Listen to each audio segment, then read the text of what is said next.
បាទសួស្តីនៅមេរៀនមុនយើងរៀនជាមួយគ្នាអំពីរបៀបប្រើ table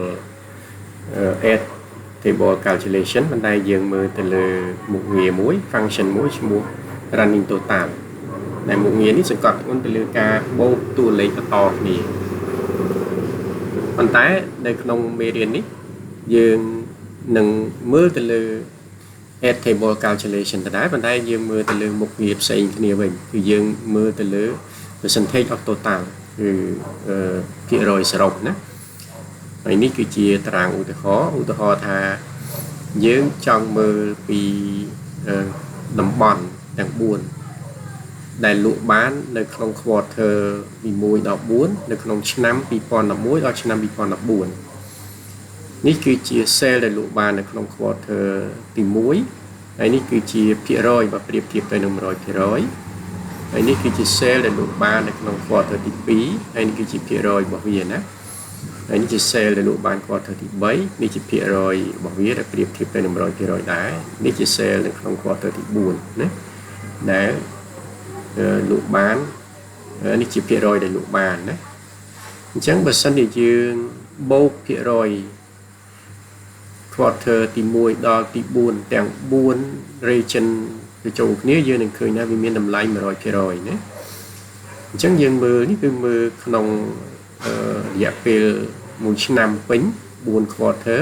ហើយយើងមើលទៅលើតំបន់ទាំង4នេះគឺជាតម្លៃភាគរយសរុបរបស់វាណាហើយនេះគឺជាតម្លៃ1%ជាងនេះក៏យើង round up ថា2%នៅក្នុងចំណោម 100% នេះ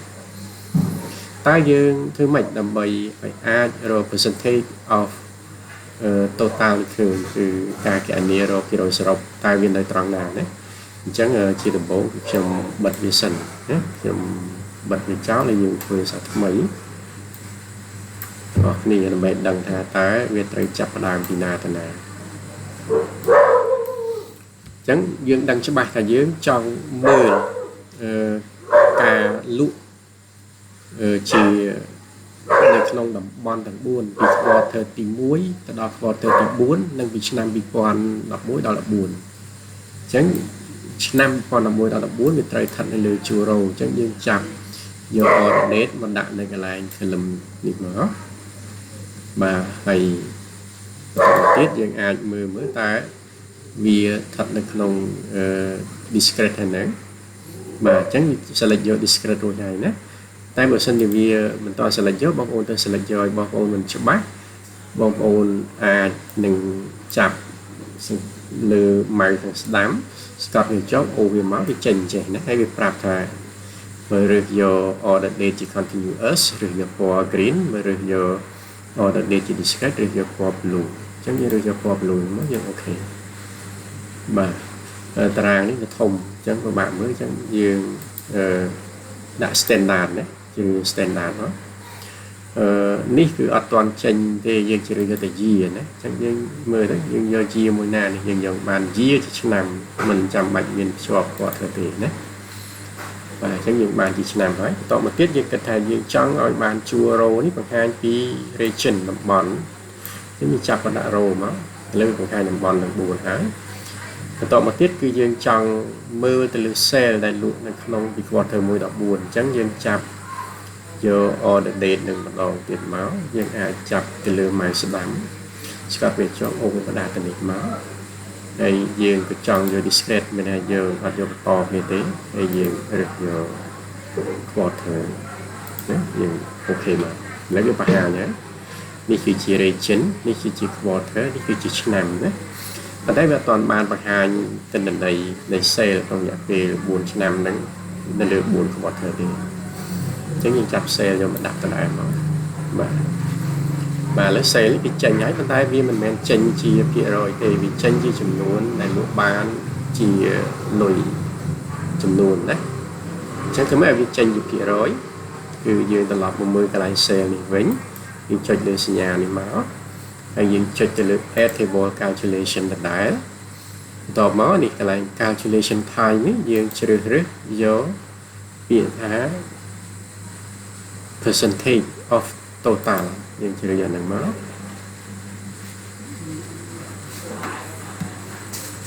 សំទុះក៏កុំព្យូទ័រកៀងយើងជឿម្ដងទៀត percentage of total ហើយចំណែក compute using គឺយើងចង់ឲ្យវា compute ចុះក្រោមចេះមកយើងចុចសញ្ញានេះបិទទៅវិញដែរអញ្ចឹងវាបាទវាដែរយឺតបន្តិចអញ្ចឹងវាដំណើរការទៅហើយនេះគឺវាបានរៀបជា percentage ពីលើចុះមកក្រោមណាអញ្ចឹងបងប្អូនឃើញហើយ2011នេះ 100% 2012 100% 2013 100% ណាប៉ុន្តែបើយើងមើលបែបនេះគឺយើងអាចលំបាកពីព្រោះបើសិនជាយើងធ្វើការនៅក្នុងគម្រោងណា project ឬក៏ program គឺយើងចង់មើលជាចំនួនជាក់ស្ដែងផងយើងចង់មើលជា%ផងអញ្ចឹងយើងចាប់ cell ដដែលមួយទៀតយកមកដាក់ឲ្យចេញសញ្ញានេះទៅវាលែងទៅដែរ cell វានៅខាងស្ដាំហើយចំណែក percentage វានៅខាងឆ្វេងអញ្ចឹងវាលំបាកក្នុងការមើលយល់ណាអញ្ចឹងយើងមើលនេះនៅខាងកន្លែង measure value នេះ cell នេះគឺមានសញ្ញាត្រីកោណមួយចំណែក cell នេះទៀតអត់អញ្ចឹងអាអត់ហ្នឹងគឺបញ្ជាក់ថាវាគឺជា cell ដែលមិនមែនជា percentage នេះឯងអញ្ចឹងចាប់វាមកយកមកដាក់ពីលើឲ្យវាចេញសញ្ញាកុំឲ្យវាចេញសញ្ញាខ្វែងតែចេញសញ្ញាខ្វែងដាក់ទៅគឺខុសហើយដាក់កុំឲ្យចេញសញ្ញាខ្វែងបាទអញ្ចឹងវារត់មកហើយនេះជា cell ណាចំណែកនេះគឺជា percentage នៅក្នុង cell ប៉ុន្តែ percentage នៅក្នុង cell នេះវាយើងដាក់អញ្ចឹងនៅមិនស្រួលមើលដែរយើងចង់មើលឆ្នាំ2011 cell បានប៉ុណ្ណេះគិតជា percentage បានប៉ុណ្ណេះឲ្យពាក្យគ្នាមកអញ្ចឹងយើងមកកន្លែង column នេះយើងចាប់ move measure name នេះមកដាក់នៅពីក្រោយ years order date វិញចាប់វាមកបាទអូខេយើងចាប់មកក្រោយហ្នឹងឥឡូវវាមកហើយអញ្ចឹងបងប្អូនមើលឃើញហើយនេះគឺជា sale ហើយនេះគឺជា percentage ណា sale 8,601 ដុល្លារគិតជា percentage គឺ 1.78% ហើយ sale 17,407 គិតជា percentage គឺ 3.59% sale យើងបាន 44,171 បើគិតជា percentage គឺ 9.12%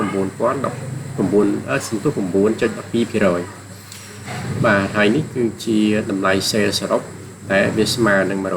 ណាគឺយើងបូកទាំងអស់នឹង percentage ទាំងមកវាស្មើ 100% ហើយនេះគឺជាតម្លៃដែលយើងបូកតម្លៃ